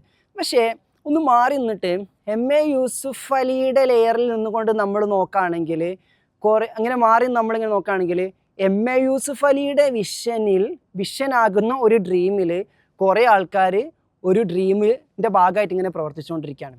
ഒരു സ്വപ്നലോകത്ത് കുറേ ആൾക്കാർ ഇങ്ങനെ കുറേ കാര്യങ്ങൾ ചെയ്തുകൊണ്ടിരിക്കുക. നമ്മളിങ്ങനെ മാറി നോക്കുമ്പോഴായിരിക്കും നമ്മൾ കണ്ടുകൊണ്ടിരിക്കും ഇത്രയും ആൾക്കാരൊരു സിസ്റ്റം, ആ ഒരു സിസ്റ്റത്തിൻ്റെ ഉള്ളിൽ ഡ്രീം ചെയ്തുകൊണ്ടിരിക്കുകയാണ്. അപ്പോൾ ഇത്രയും കാലം അവർ എന്തിനു ജീവിച്ചു വെച്ച് കഴിഞ്ഞാൽ ഇത്രയും കാലം അവർ ഒരേ കാര്യം തന്നെ ചെയ്ത് ഒരു സ്വപ്നത്തിൻ്റെ ആവൃത്തി പോലെ ഇങ്ങനെ ചെയ്തുകൊണ്ടിരിക്കുകയായിരുന്നു. എല്ലാം കഴിഞ്ഞ് റിട്ടയർഡൊക്കെ ആയി നാട്ടിലെത്തുമ്പോൾ ഒരു ഉണർവുണ്ടായിരിക്കും. ആ ഉണർച്ചയിലാണ് എന്തുണ്ടാവുക? ഞാൻ ഇത്രയും കാലം എന്ത് ചെയ്യായിരുന്നു? ഞാൻ മീനിങ് ഫുൾ ആയിട്ടൊന്നും ചെയ്തില്ലല്ലോ, ഞാൻ എനിക്ക് വേണ്ടിയിട്ടൊന്നും ചെയ്തില്ലല്ലോ എന്നിങ്ങനെ ചിന്തിക്കുകയാണ് നമ്മൾ എനിക്കെന്നുള്ള കാര്യം ചിന്തിച്ചുകൊണ്ടിരിക്കുന്നത്. ഈ ചോദ്യം ചിലർക്ക് 60-ാമത്തെ വയസ്സിൽ വരും. അപ്പോൾ ഉണ്ടാവും ഹൂ ആം ഐ, ഞാൻ ആരാ, ഞാൻ ഇപ്പം എന്തിനാ ഇങ്ങോട്ട് പോകുന്നത്? അപ്പോൾ വയസ്സാകാലത്തൊക്കെ എത്തുമ്പം ഈ ബ്രഹ്മചര്യമൊക്കെ പൊതുവെ 60-ാമത്തെ വയസ്സിൽ എന്നാണ് പറയാം. കാരണം വയസ്സാകാലത്ത് എത്തുന്ന സമയത്ത് ചിലർക്ക് ബോധം ഉണ്ടാവും ഇങ്ങനൊന്നും ജീവിച്ചിട്ട് കാര്യമില്ല, ഈ ജീവിതത്തിനൊരു രുചി ഉണ്ടായിരുന്നില്ല. അപ്പോൾ ആ പ്രായത്തിലെത്തുന്ന സമയത്ത് ന്യൂജൻ പിള്ളേർ മറ്റേ ഡ്യൂക്കിൻ്റെ മുകളിലും അടിപൊളി ബൈക്കിൻ്റെ മുകളിലൊക്കെ BMW ബൈക്കൊക്കെ എടുത്ത് ഇങ്ങനെ പറപ്പിച്ച് പോകുമ്പോൾ ഒരു ടേസ്റ്റും തോന്നൂല. അപ്പോൾ ഇന്നലെ ഞാൻ ഭയങ്കര യോയോ ആയിരുന്നു വർഷങ്ങൾക്ക് മുന്നേ. ഇന്ന് എനിക്കൊന്നും തോന്നുന്നില്ലെങ്കിൽ അന്ന് തോന്നിയ ഒരു ടേസ്റ്റ് ഇന്ന് ഞാൻ ആലോചിക്കുമ്പോൾ ഒരു സ്വപ്നത്തിൽ ഉണർന്നതുകൊണ്ടല്ലേ നമുക്കത് തോന്നിയത്. കുറച്ച് വർഷങ്ങൾക്ക് മുന്നേ നമുക്ക് കാർ എന്ന് പറഞ്ഞ ക്രേസ്, വണ്ടി എന്ന് പറഞ്ഞ ക്രേസ്, പലതും ക്രേസായിരുന്നു. ഈ ക്രേസൊക്കെ കുറച്ച് കഴിഞ്ഞപ്പോൾ ഒന്നും തോന്നുന്നില്ല. അപ്പോൾ നമ്മളെന്താ പറയുക, അത് പ്രായത്തിൻ്റെ ആണ്. ആ സ്വപ്നത്തിൽ നിന്ന് ഉണർന്നാൽ മനസ്സിലായിക്കോളാം അതിലൊന്നും ഒന്നുമില്ല ഉള്ള കാര്യം. അപ്പോൾ ഇപ്പോൾ നമുക്ക് പാരലായിട്ട് കുറേ ആൾക്കാർ സ്വപ്നം കണ്ടുകൊണ്ടിരിക്കുക. പാരലലി ആളുകൾ സ്വപ്നം കണ്ടുകൊണ്ടിരിക്കുകയാണ്. സ്വപ്ന ലോകത്താണ് പല ആൾക്കാരും ജീവിച്ചുകൊണ്ടിരിക്കുന്നത്. നമുക്ക് അറിയാത്ത കുറേ സ്വപ്നങ്ങളിൽ തന്നെ ആയിരിക്കും കേട്ടോ കുറച്ച് കഴിയുമ്പോൾ ഉണർവുണ്ടാക്കി. പക്ഷേ ഈ സ്വപ്നങ്ങളിൽ നിന്നുള്ള അവേക്കണിങ് എത്ര നേരത്തെ സംഭവിക്കുന്നോ അത്രയും സമയം നമുക്ക് ലാഭിക്കാനും അത്രയും സമയം നമുക്ക് കൂടുതൽ സമയമെങ്കിലും റിയാലിറ്റി ആയിട്ട് ചേർന്ന് നിന്ന് പോകാൻ വേണ്ടി പറ്റുമെന്നുള്ളതാണ്. വേറെ കുറേ ആൾക്കാർ അറിഞ്ഞു തുടങ്ങുന്നിടത്ത്, അറിയലിലൂടെയാണ് നമ്മൾ സത്യത്തിലെത്തുന്നത്, വിശ്വസിക്കുന്നതിലൂടെയല്ല. വിശ്വസിച്ച് സ്വപ്നം കാണുന്ന കുറേ ആൾക്കാരുണ്ട്. അതെങ്ങനെ? ദൈവം ഉണ്ടെന്ന് വിശ്വസിച്ച് വെച്ചിട്ട് കുറേ കാര്യങ്ങൾ ചെയ്തുകൊണ്ടിരിക്കുന്നു. അത് ഏതുപോലെയാണെന്ന് ചോദിച്ചു കഴിഞ്ഞാൽ, ചെറിയ കുട്ടികളെ കണ്ടിട്ടില്ലേ, അവരെ കയ്യിലൊരു ടോയ് കൊടുത്തു കഴിഞ്ഞാൽ അവർക്ക് എങ്ങനെയാണ്, ഇത് ശരിക്കുള്ള ജീവനുള്ള കുട്ടിയെപ്പോലെ തന്നെ, ജീവനില്ല എങ്കിൽ കൂടി ജീവനുള്ള കുട്ടിയെ നോക്കുമ്പോൾ ഞാൻ നോക്കും, കുളിപ്പിക്കും, ഫുഡ് കയറൂലെങ്കിൽ കൂടി ഫുഡ് വെറുതെ ചുണ്ടിൽ വെച്ച് കൊടുക്കും, എല്ലാ പരിപാടിയും കാണിച്ചുകൊണ്ടിരിക്കും. കുട്ടി കരയുന്നൊന്നും ഉണ്ടായിരിക്കില്ല. നമ്മളങ്ങ് എടുത്തിട്ട് എന്തിനാ കരയുന്ന വാവേന്ന് പറഞ്ഞിട്ട് നമ്മൾ പോയിട്ട് കരയുന്നതായിട്ട് നമ്മൾ ഉള്ളിൽ ക്രിയേറ്റ് ചെയ്തൊരു ഇമാജിനറി സംഭവം ഉണ്ടാക്കി വെച്ചിട്ട് ഇങ്ങനെ ചെയ്യുന്നു. അപ്പോൾ ആക്ച്വലി അവിടെ ഒരു ഡമ്മിയാണ് അവിടെ കിടക്കുന്നത്. ഈ കുഞ്ഞിന് ജീവൻ ഉണ്ട് എന്നുള്ളൊരു തോന്നൽ, ഒരു ഇമാജിനറി വേൾഡ് ക്രിയേറ്റ് ചെയ്ത് അതിനോടൊപ്പം പോകാം. ഇതാണ് വിശ്വാസം എന്ന് പറഞ്ഞാൽ. അപ്പം വിശ്വസിക്കുന്ന ദൈവം എന്ന് പറഞ്ഞു കൊടുത്ത് പല ആളുകൾക്കും കിട്ടുന്നത് ഏത് ദൈവത്തെയാണ്? ഈ രൂപത്തിൽ ഇമാജിനറി ആയിട്ട് കൊണ്ട് നടക്കാൻ പറ്റുന്ന ഒരു ദൈവിക ബോധമാണ്. ഞാൻ ആ പറഞ്ഞതുകൊണ്ട് ദൈവം ഇല്ല എന്നല്ലാതെ, അറിയുന്ന ദൈവം വേറെയാണ്. അറിയുന്ന ദൈവം അറിഞ്ഞവരെ സംബന്ധിച്ചിടത്തോളം ഈ ജീവനില്ലാത്ത ഈ ടോയിൽ നിന്നും മാറിയിട്ട് ഒരു കുഞ്ഞിനെ പ്രസവിക്കുമ്പോൾ ജീവനുള്ള കുഞ്ഞിനെ കയ്യിൽ കിട്ടുമ്പോൾ എങ്ങനെയാണോ ആ കുഞ്ഞ്, അതേ തലത്തിൽ സൃഷ്ടാവിനെ, ദൈവത്തെ അറിഞ്ഞ് അനുഭവിച്ച് നിറഞ്ഞ് അനുഭൂതിയിലായിട്ട് മുന്നോട്ട് പോകാൻ സാധിക്കുന്ന കുറേ ആൾക്കാരുണ്ട്. ഈ തലത്തിലേക്ക് അവേക്കൻ ചെയ്യാനാണ് ദൈവം നമ്മളോട് ഓർമ്മിപ്പിക്കുന്നത്. ഈ ലോകം താൽക്കാലികമായിട്ടുള്ള മിഥ്യയായിട്ടുള്ള കുറച്ച് സമയത്തേക്ക് മാത്രമൊക്കെ റിയാലിറ്റി ആണെന്ന് തോന്നുന്നൊരു സംഭവമാണ്. അതിൻ്റെ മീതെ എപ്പോഴും റിയാലിറ്റി എക്സ്പീരിയൻസ് ചെയ്യാൻ പറ്റുന്ന, എപ്പോഴും ട്രൂത്ത് എക്സ്പീരിയൻസ് ചെയ്യാൻ പറ്റുന്ന കാര്യങ്ങളെ നിങ്ങൾ അന്വേഷിക്കണം. ആ അന്വേഷണത്തിലൂടെ നിങ്ങൾക്ക് കിട്ടുന്നത്, ഈ പ്രപഞ്ചം തുടങ്ങിയതാണെങ്കിൽ അവസാനിക്കും. തുടക്കമോ അവസാനമുള്ളത് സത്യമല്ല. തുടക്കമില്ലാത്തത് അവസാനമില്ലാത്തതാണ് സത്യം എന്ന് പറയാൻ നശിക്കാത്തത്. ഈ പ്രപഞ്ചത്തിൻ്റെ ഏറ്റവും വലിയ നിയമമാണ് തുടങ്ങിയാൽ അവസാനിച്ചിരിക്കണം. തുടക്കത്തിൻ്റെ ഓപ്പോസിറ്റ് എന്താ? അവസാനം. അപ്പം വെളിച്ചം ഈ പ്രപഞ്ചത്തിൽ വന്നിക്കണോ, എന്തുകൂടി ഉണ്ടായിരിക്കണം? ഇരുട്ടുകൂടി ഉണ്ടായിരിക്കണം. നോ ഡൗട്ട്, അതിൽ യാതൊരു സംശയവുമില്ല. അപ്പോൾ തുടക്കമുണ്ടോ അവസാനം ഉണ്ടായിരിക്കണം. അത് നിയമമാണ്. ആ നിയമം ആർക്കും മാറ്റാൻ വേണ്ടി പറ്റില്ല. അവസാനം ഇല്ലാത്തൊന്നും നമുക്ക് കാണാൻ വേണ്ടി പറ്റില്ല. തുടങ്ങണം, അവസാനിക്കണം. ഇതാണ് ഈ പ്രപഞ്ചത്തിൻ്റെ നിയമം. അപ്പോൾ തുടങ്ങാത്തതും അവസാനിക്കാത്തതുമായതാണ് സത്യം എന്ന് പറയുന്നത്. അപ്പോൾ ആ സത്യത്തെ കണ്ടെത്താൻ നിൻ്റെ തുടക്കത്തിൻ്റെയും അവസാനത്തിൻ്റെയും ഇടയിൽ ഏതെങ്കിലും ഒരു പോയിന്റിൽ വെച്ചിട്ട് തുടക്കവും അവസാനമില്ലാത്ത എന്നെന്ന് നിലനിൽക്കുന്ന ഒരു സത്യത്തെ നീ ദർശിച്ചിട്ടില്ലെങ്കിൽ, കണ്ടെത്തിയിട്ടില്ലെങ്കിൽ, നിൻ്റെ ഈ സമയം മൊത്തം വേസ്റ്റാണ്. അപ്പം നിനക്ക് അതിനോടൊരു കൗതുകമെങ്കിലും തോന്നുന്നില്ലെങ്കിൽ, അതായത് ആത്യന്തികമായതിലേക്ക്, താൽക്കാലികമായിട്ടുള്ള എല്ലാം അറിഞ്ഞ് മനസ്സിലാക്കി ഇത് ഇത്രേ ഉള്ളൂ എന്ന് മനസ്സിലാക്കിയിട്ട് അത് ഒഴിവാക്കിയതിന് ശേഷം എന്നെന്നും നിലനിൽക്കുന്നതിലേക്ക് നീ ചേരുമ്പം, എന്നെന്നും നിലനിൽക്കുന്നതിനെ നീ പറ്റി അറിഞ്ഞു തുടങ്ങുമ്പോഴാണ് നിൻ്റെ ലൈഫ് കളർഫുള്ളായി തുടങ്ങുന്നത്. അതുകൊണ്ടല്ലേ കൊട്ടാരത്തിൽ ജീവിച്ചുകൊണ്ടിരുന്ന ആളുകൾക്ക് എന്തൊക്കെ സന്തോഷിക്കാണ്ടായിരുന്നു, പക്ഷേ കുറേ ആയിക്കഴിഞ്ഞപ്പോൾ ഭയങ്കര മടുപ്പ്. എനിക്കിതിലൊന്നും ഒരു ത്രില്ല് കിട്ടുന്നില്ല. വേറെ ആൾക്കാർക്ക് എന്താ തോന്നുന്നത്, ഞാൻ ഇന്നത്തെ ലൂസിഡ് ഡ്രീമിങ്ങിൽ കാറിലാണ് പോയത്, കാർ കുറേ ഓടിച്ച് മടുത്ത്. അവരെ ലൂസിഡ് ഡ്രീമിങ്ങിൽ മറ്റേ സ്പേസ് ജെറ്റ് ഉണ്ടെന്ന് പറഞ്ഞാൽ അതിലൊന്ന് പോയി നോക്കണം. അത് പോയി നോക്കിയാൽ കുറച്ച് ഇങ്ങനെ തീരും. ഇതേപോലെ നമുക്കുള്ളത്, എൻ്റെ ബൈക്ക് ഇപ്പോൾ ഇതാണ്, ഒന്ന് അപ്ഡേറ്റ് ചെയ്ത് ആ ബൈക്കാക്കണം, അത് കഴിഞ്ഞ് ഈ കാറാക്കണം, ഈ വീടാക്കണം. അതുള്ള ആൾക്കാരെന്താ ചിന്തിച്ചോണ്ടേ, ഇത് കുറേ ടേസ്റ്റ് ചെയ്ത് ഇനി അടുത്തത് വരട്ടെ, ഇങ്ങനെ മാറ്റിക്കൊണ്ടേയിരിക്കും നമ്മൾ. അപ്പോൾ യൂസ് ചെയ്യുക, ഒഴിവാക്കുക എന്നുള്ളതിലേക്ക് ഞാനിപ്പോൾ ഏതാ യൂസ് ചെയ്തുകൊണ്ടിരിക്കുന്നത്, ഇതെന്തായാലും ഞാൻ ഒഴിവാക്കും. വേറെ ആരെ യൂസ് ചെയ്ത് ഒഴിവാക്കാൻ തിരഞ്ഞെടുത്തിരിക്കുന്നത് ഞാൻ അവരുടെ പാത പിന്തുടർന്ന് എടുത്ത് ഒഴിവാക്കും. ഇതാണ് നമ്മുടെ ശൈലികൾ. അപ്പോൾ ഒഴിവാക്കാൻ പറ്റാത്ത, യൂസ് ചെയ്ത് തുടങ്ങിക്കഴിഞ്ഞാൽ പിന്നെ മാറ്റണമെന്നൊരിക്കലും തോന്നാത്തത്, അതാണ് സത്യം. അങ്ങനത്തെ ഒരു സത്യത്തെ അറിയാനുള്ള സൂചനകളാണ് ഈ മായാലോകത്ത് മുഴുവൻ നിറഞ്ഞിരിക്കണം എന്നുള്ള. അപ്പം പൂവ് കുറച്ച് സമയത്തേക്ക് ഉണ്ടാവുള്ളൂ, കൊഴിഞ്ഞു പോവും. മരം കുറച്ച് സമയത്തേക്ക് ഉണ്ടാവുള്ളൂ, കടപുഴകി വീഴും. മനുഷ്യന്മാർ കുറച്ച് സമയത്തേക്ക് ഉണ്ടാവുള്ളൂ, മണ്ണായി പോകും. ബിൽഡിങ്ങുകളൊക്കെ കുറച്ച് സമയത്തേക്ക് ഉണ്ടാവുള്ളൂ, മാറിപ്പോകും. നഗരങ്ങളൊക്കെ കുറച്ച് സമയത്തേക്ക് ഉണ്ടാവുള്ളൂ, കുറച്ച് കാലം കഴിഞ്ഞാൽ നഗരങ്ങളിൽ ഇന്ന് ഒരു നഗരത്തിൻ്റെ പേര് ഇങ്ങനെയാണെങ്കിൽ കുറച്ച് കഴിയുമ്പോൾ അത് മാറിപ്പോവും. കുറച്ച് കഴിഞ്ഞാൽ മാറിപ്പോവും. പേര് മാറി, സ്ഥലം മാറി, ഇങ്ങനെ മാറിക്കൊണ്ടേയിരിക്കും എന്നുള്ളതാണ്. ബിൽഡിങ്ങുകൾ മാറിക്കൊണ്ടിരിക്കും, ശൈലികൾ മാറിക്കൊണ്ടിരിക്കും, ജോലികൾ മാറിക്കൊണ്ടിരിക്കും, ഒക്കെ മാറിക്കൊണ്ടിരിക്കുകയാണ്. അപ്പോൾ ഈ മാറിക്കൊണ്ടേയിരിക്കുന്ന, എന്നെന്നും നിലനിൽക്കാത്ത, മാറിക്കൊണ്ടേയിരിക്കുന്ന, താൽക്കാലികമായിരിക്കുന്ന സത്യത്തിൻ്റെ അടിസ്ഥാനത്തിൽ നിൽക്കുന്ന ഈ മാറിക്കൊണ്ടിരിക്കുന്നതിലേക്ക് നിങ്ങൾ നോക്കിയിട്ട്, ഏതിലേക്കെങ്കിൽ നിങ്ങൾ നോക്കുന്നുണ്ടെങ്കിൽ അതിലൂടെ നോക്കിയിട്ട് അതിനെ പിറകിൽ മാറാതെ പ്രവർത്തിക്കുന്ന എന്തുകൊണ്ട് അത് കണ്ടെത്താൻ വേണ്ടി നമ്മൾ നോക്കണം. അങ്ങനെ നോക്കുമ്പോഴേ മായാലോകത്തേക്ക് നോക്കിയിട്ട് സത്യം നമുക്ക് ദർശിക്കാൻ വേണ്ടി പറ്റുള്ളൂ എന്നുള്ളതാണ്. That's it. നിങ്ങൾ ആലോചിച്ച് നോക്കിയേ, ഞാൻ നേരത്തെ പറഞ്ഞില്ലേ, നമ്മളെല്ലാവരും പല കാര്യങ്ങളും നമുക്ക് വേണ്ടി ചെയ്യുന്നതിന് പിറകിൽ തന്നെ വേറെ ആരുടെയൊക്കെയോ സ്വപ്നങ്ങൾ കൂടിയാണ് നമ്മൾ ജീവിച്ചുകൊണ്ടിരിക്കുന്നത്, അല്ലേ?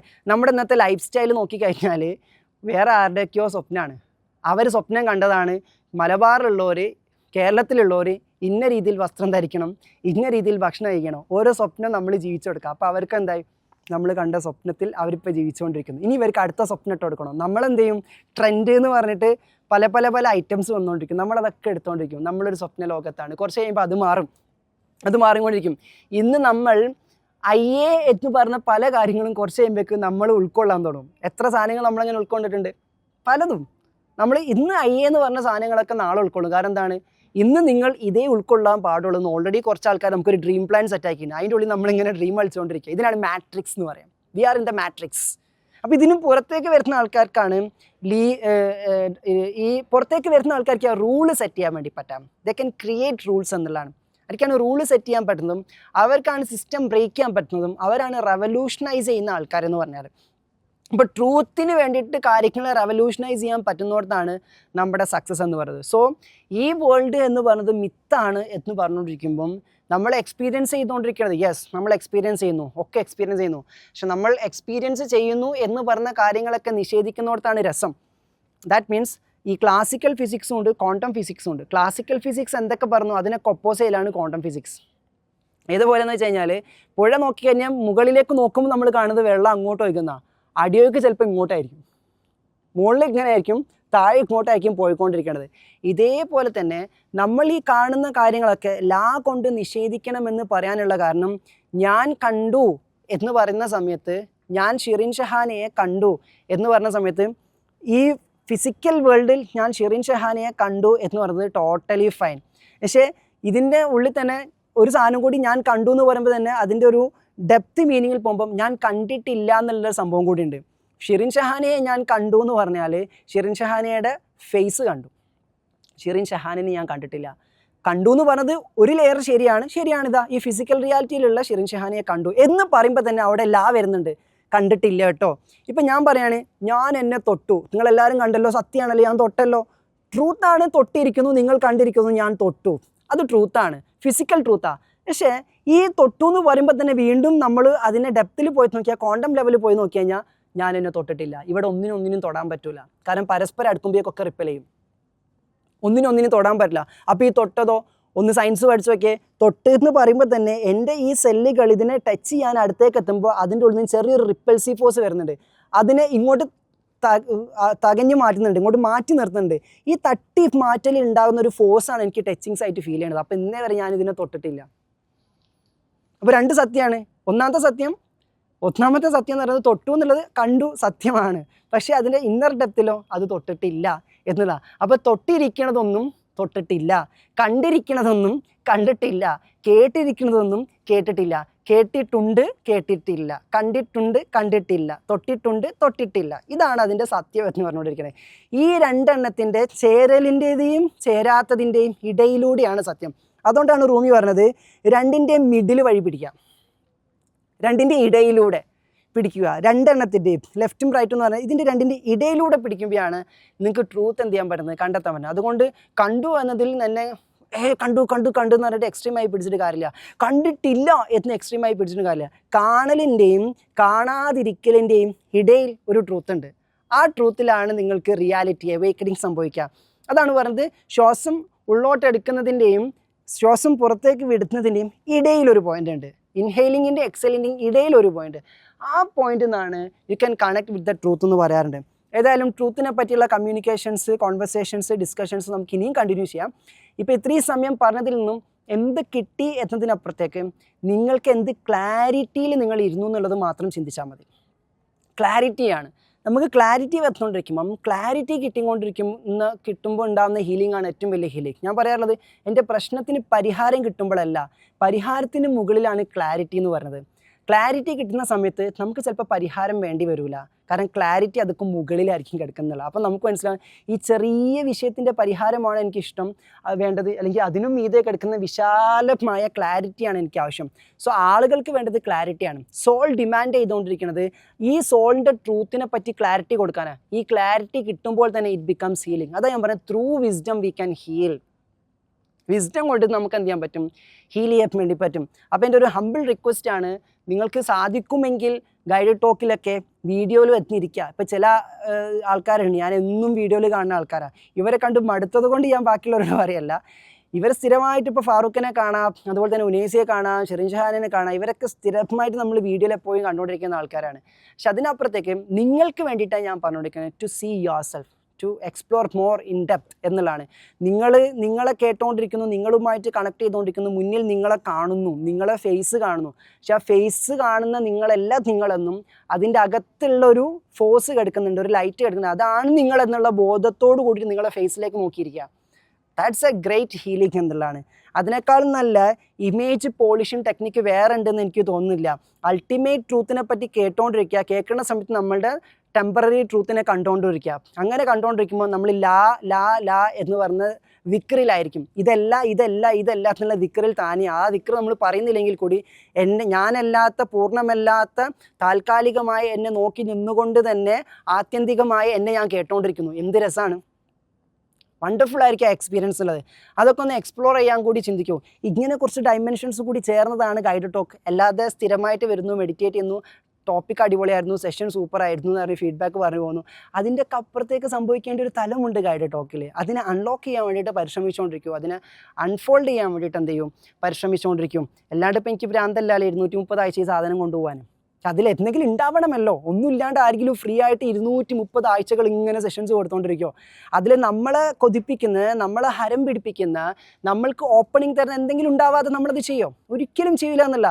അപ്പോൾ അത് ഞാൻ നേരത്തെ പറഞ്ഞ പോലെ നമ്മൾ കണ്ടു എന്ന് പറഞ്ഞാൽ നിങ്ങൾ കണ്ടിട്ടില്ല, നിങ്ങൾ കേട്ടു എന്ന് പറഞ്ഞാൽ നിങ്ങൾ ഗൈഡൊക്കെ കേട്ടിട്ടില്ല എന്ന് ഞാൻ പറഞ്ഞുകൊണ്ടിരിക്കണേ. കേൾക്കേണ്ട പോലെ കേട്ടിട്ടില്ല. നമ്മൾ ഗൈഡിനെ കണ്ടു എന്ന് പറഞ്ഞാൽ ഞാൻ ഉദ്ദേശിക്കുന്ന രീതിയിൽ നിങ്ങൾ കണ്ടിട്ടില്ല എന്നുള്ളതാണ് വിഷയം. ഞാൻ കോച്ചസിൻ്റെ ട്രെയിനിങ്ങിൽ പറയാറുണ്ട്, ഇങ്ങനൊരു ഗൈഡ് ടോക്ക് ആരും കേട്ടിട്ടുണ്ടായിരിക്കില്ല, ഇങ്ങനൊരു ഗൈഡ് ഡ്രലം ആരും കണ്ടിട്ടുണ്ടായിരിക്കില്ല എന്നുള്ള. അപ്പോൾ എത്രത്തോളം നമ്മളതിനെ നിഷേധിച്ചുകൊണ്ടേയിരിക്കുന്നു, അത്രത്തോളം നമുക്ക് അൺലേൺ ചെയ്ത് ട്രൂത്തിലേക്ക് എത്താൻ വേണ്ടി പറ്റുന്നില്ല. അപ്പോൾ അൺലേണിംഗ് ആണ് ലാ കൊണ്ട് ഉദ്ദേശിക്കുന്നത്. ഇതല്ല അൺലേൺ അതാണ് ലാ എന്നതുകൊണ്ട് ആക്ച്വലി ഉദ്ദേശിച്ചുകൊണ്ടിരിക്കുന്നത് എന്നുള്ളതാണ്. അവിടെയാണ് റൂമിയുടെ ഒരു കോട്ട് കൂടി പറഞ്ഞ് ലെറ്റ്സ് വൈൻഡ് അപ്പ്. റൂമി പറയുന്നു, നിങ്ങൾക്ക് പഠിക്കണമെങ്കിൽ എങ്ങനെയാണ് പഠിക്കാമെന്ന് നമ്മൾ പഠിക്കണം. To learn you have to learn how to learn. പഠിക്കണമെങ്കിൽ എങ്ങനെ പഠിക്കണമെന്ന് നമ്മൾ പഠിക്കണം. എങ്ങനെയാണ് പഠിക്കേണ്ടതെന്ന് നമുക്ക് ആരും പഠിപ്പിച്ചു തന്നിട്ടില്ല. പഠിക്കൽ എങ്ങനെ പഠിക്കണമെന്ന് ആദ്യം പഠിപ്പിക്കുന്നത് എങ്ങനെയാണെന്ന് വെച്ച് കഴിഞ്ഞാൽ സത്യമല്ലാത്തതിനെ നിഷേധിച്ചു കൊണ്ട് വേണം നമ്മൾ പഠിച്ചു തുടങ്ങാൻ. അതാണ് പഠിക്കലിൻ്റെ ആദ്യ ഭാഗം. ഓക്കെ, ദൈവത്തെ പ്രവാചകർ ഈ ശിഷ്യർക്ക് പഠിപ്പിച്ചു കൊടുത്തത് ദൈവത്തെ പറഞ്ഞിട്ടല്ല, ദൈവമല്ലാത്തതിനെ നിഷേധിച്ചുകൊണ്ടാണ് തുടങ്ങിയത്. That was the way. അപ്പം പഠിക്കണമെങ്കിൽ എങ്ങനെ പഠിക്കണമെന്ന് നമ്മൾ പഠിക്കണം. അവിടെ ഇരുന്നില്ല എങ്ങനെ പഠിക്കണമെന്ന് നമുക്ക് എങ്ങനെ പഠിക്കാൻ പറ്റുക? എങ്ങനെ പഠിക്കണമെന്ന് നമുക്ക് എങ്ങനെ പഠിക്കാൻ പറ്റുക? By unlearning. അൺലേൺ ചെയ്യുന്നതിലൂടെ, നിഷേധിക്കുന്നതിലൂടെ, ശരിയല്ലാത്തതിനെ താൽക്കാലികമായിട്ടൊരു സമയത്തേക്ക് മാത്രം വേണ്ടിയിരുന്ന റിയാലിറ്റിയെ അത് കഴിഞ്ഞാൽ നമ്മൾ ഒഴിവാക്കുന്നു. നമ്മൾ അൺലേണിങ്ങിലേക്ക് കോൺഷ്യസ്ലി ടേക്ക് പാർട്ട് ചെയ്യുന്നില്ലെങ്കിൽ കൂടി നമ്മുടെ ജീവിതത്തിൽ എന്തോരം അൺലേണിങ് നടക്കുന്നുണ്ട്. പ്രായം കൂടുന്തോറും കുറേ മുന്നേ ഉള്ള കാര്യങ്ങൾ അതൊന്നും അങ്ങനെ ആയിരുന്നില്ല എന്ന് തിരിച്ചറിവ് ഉണ്ടാവുന്നില്ലേ? അൺലേണിങ് നടക്കുന്നില്ലേ? 2ാം ക്ലാസ്സിൽ അത് അങ്ങനെയാണ് തോന്നിയത്, ഇപ്പം ഇത് ഇങ്ങനെ ആയിരുന്നു അല്ലേ എന്ന് നമുക്ക് മാറി മാറി വരുന്നില്ലേ? കുറച്ചുകൂടി തന്ത വൈബും തള്ള വൈബൊക്കെ കിട്ടുന്ന സമയത്ത് നമുക്ക് അൺലേണിങ്ങാണ് നടന്നുകൊണ്ടിരിക്കണേ. അപ്പം ബാക്കിയുള്ളവരെ എന്ത് ചെയ്യും? നമ്മളെ തന്ത വൈബ് തള്ള വൈബ് എന്ന് പറയും. നമ്മളറിയത് അത് പ്രായത്തിൻ്റെതാണ്, സമയമാകുമ്പോൾ നീയും ഇതേ ലെവലിൽ എന്ത് ചെയ്യും എത്തുന്നുള്ളതാണ്. ഈ അടുത്തിടെ എൻ്റെ ഒരു കൂട്ടുകാരൻ പറഞ്ഞത്, എനിക്ക് ചില കാര്യങ്ങളൊക്കെ വരുമ്പോൾ ചൊറിഞ്ഞ് കയറുന്നു, എനിക്ക് തന്ത വൈബ് വന്നിക്കണമെന്ന് എനിക്ക് തോന്നുന്നുണ്ട്. ഞാൻ പറയാം യെസ്, മെച്യൂരിറ്റി അത്രേൻ്റെ ലക്ഷണമാണ് എന്നുള്ളതാണ്. ഇപ്പോൾ ജോസഫ് അന്നക്കുട്ടി ജോസ് തന്ത വൈബിനെ പറ്റി പറഞ്ഞത് മെച്യൂരിറ്റിയുടെ മലയാളം വാക്കാണ് വാക്കാണ് തന്ത വൈബ് എന്നുള്ളതാണ്. That's it. അപ്പോൾ നമ്മൾ അൺലേൺ ചെയ്തുകൊണ്ടിരിക്കുന്നുണ്ട്, നമ്മളിൽ അൺലേണിങ് സംഭവിച്ചുകൊണ്ടേയിരിക്കും. നമ്മളെ ജീവിതം തന്നെ പഠിപ്പിക്കും ഇതൊന്നുമല്ല എന്ന് നമ്മളെ പഠിപ്പിച്ചുകൊണ്ടേയിരിക്കും. അപ്പോൾ ഇതൊന്നുമല്ലെങ്കിൽ പിന്നെ എന്ത് എന്നതിലേക്കാണ് ഇതൊന്നുമല്ല എന്നുള്ള അനുഭവം നമ്മളെ ഓർമ്മിപ്പിച്ചുകൊണ്ടിരിക്കുന്നത്. അപ്പോൾ ഞാൻ ഇതൊന്നുമല്ല എനിക്ക് വേണ്ടത്, എനിക്ക് തോന്നുന്നു ഇതാ വേണ്ടത്, പോയി നോക്കി കുറച്ച് കഴിയുമ്പോൾ ഇതായിരുന്നില്ല എനിക്ക് വേണ്ടത്, എനിക്ക് തോന്നുന്നു എനിക്ക് ഇതാണ് വേണ്ടത്, പോയി നോക്കി കുറച്ച് കഴിയുമ്പോൾ ഇതല്ല എനിക്ക് വേണ്ടത്. നമ്മുടെ ജീവിതം പഠിപ്പിച്ചുകൊണ്ടേയിരിക്കുകയാണ് അൺലേൺ. ആ അൺലേണിങ്ങിൽ നമ്മുടെ ഡിസയേഴ്സ് മൊത്തം അൺലേൺ ചെയ്യുന്നിടത്ത്, നമ്മുടെ ആഗ്രഹങ്ങൾ മൊത്തം മരിക്കുന്നിടത്ത് അവൻ്റെ ആഗ്രഹം നമ്മളിലുണ്ടാവും. അതാ റൂമി പറയുന്നത്, എനിക്ക് ഒരുപാട് ആഗ്രഹങ്ങളുണ്ടായിരുന്നു, പക്ഷേ ഒരു കാര്യം ഒന്നിനെ അറിയണമെന്ന് തീരുമാനിച്ചതോടുകൂടി എൻ്റെ എല്ലാ ആഗ്രഹങ്ങളും പോയി. പിന്നെ ഒന്ന് മാത്രമായി എൻ്റെ ആഗ്രഹം. അതെൻ്റെ ആഗ്രഹമായതോടു കൂടിയിട്ട് ഞാൻ ആഗ്രഹിക്കുന്നതിന് മുന്നേ തന്നെ എൻ്റെ എല്ലാ കാര്യങ്ങളും സംഭവിച്ചു തുടങ്ങി. മറ്റുള്ളവരുടെ ആഗ്രഹങ്ങൾ സാധിപ്പിച്ചു കൊടുക്കാൻ കൂടി എനിക്ക് പര്യാപ്തത വന്നു, എനിക്ക് കെപ്പബിലിറ്റി വന്നു. കാരണം എന്താണ്, എൻ്റെ എല്ലാ ആഗ്രഹങ്ങളും മണ്ണിട്ട് മൂടി. എങ്ങനത്തെ ആഗ്രഹങ്ങൾ? കുറച്ച് കഴിഞ്ഞാൽ മാറ്റേണ്ട ആഗ്രഹങ്ങൾ, കുറച്ച് കഴിഞ്ഞാൽ കിക്ക് പോകുന്ന ആഗ്രഹങ്ങൾ, ഇതൊക്കെ മാറ്റിയിട്ട് എപ്പോഴും എവർ ലാസ്റ്റിംഗ് ആയിട്ടുള്ള എവർ എക്സിസ്റ്റിംഗ് ആയിട്ടുള്ള ട്രൂത്തിലേക്ക് കണക്ട് ചെയ്യുന്ന ആഗ്രഹമായി എൻ്റെ ആഗ്രഹം മാറിയപ്പോൾ. അപ്പോൾ അതിലേക്കുള്ളൊരു അന്വേഷണ യാത്രയാകട്ടെ. ഞാൻ പറയാറുണ്ട്, അറിവിനെ സ്നേഹിക്കുക, അറിവിനോടുള്ള ത്വര ഉണ്ടാവുക, അറിവിനോടുള്ള ആകാംക്ഷ ഉണ്ടാവുക, അറിവ് കിട്ടണം എന്നുള്ള ആർത്തി ഉണ്ടാവുക. അത് നിങ്ങൾക്കുള്ളത് കൊണ്ടാണ് ഇവിടെ വന്നിരിക്കണത്, ഞാൻ മനസ്സിലാക്കണേ. അതിൽ തുടരുക, ഇനി വേറൊന്നും ചെയ്യാനില്ല, അതിൽ തുടരുക എന്നുള്ളതാണ്. കാരണം അറിയാനുള്ള ആർത്തി എന്ന് പറയുന്നത് ഈ സ്കൂളിൽ പഠിക്കുന്ന കുട്ടിക്ക് പുസ്തകത്തിനോടുണ്ടാവുന്ന ആർത്തി, മാർക്കിനോടുണ്ടാവുന്ന ആർത്തി പോലെയല്ല ഇതെന്ന് പറഞ്ഞാൽ വിജ്ഞാനത്തെ അറിയാനുള്ള, വിജ്ഞാന കുതുകികൾ എന്നൊക്കെ പറഞ്ഞ പോലെ ആ ജ്ഞാനത്തിനോടുള്ള ആർത്തി നമുക്കുണ്ടാകുമ്പോൾ അത് നമുക്ക് ശമനമാണ്, അത് നമുക്ക് ഹീലിംഗ് ആണ്. പലർക്കും പല രീതിയിലാണ് അത് ഉണ്ടായിക്കൊടുക്കുക. ചില ആളുകൾക്ക് സേവനം ചെയ്യാനുള്ള ആർത്തി ഇങ്ങനെ ഇട്ട് കൊടുക്കും, എത്ര ചെയ്താലും മതിയാവില്ല.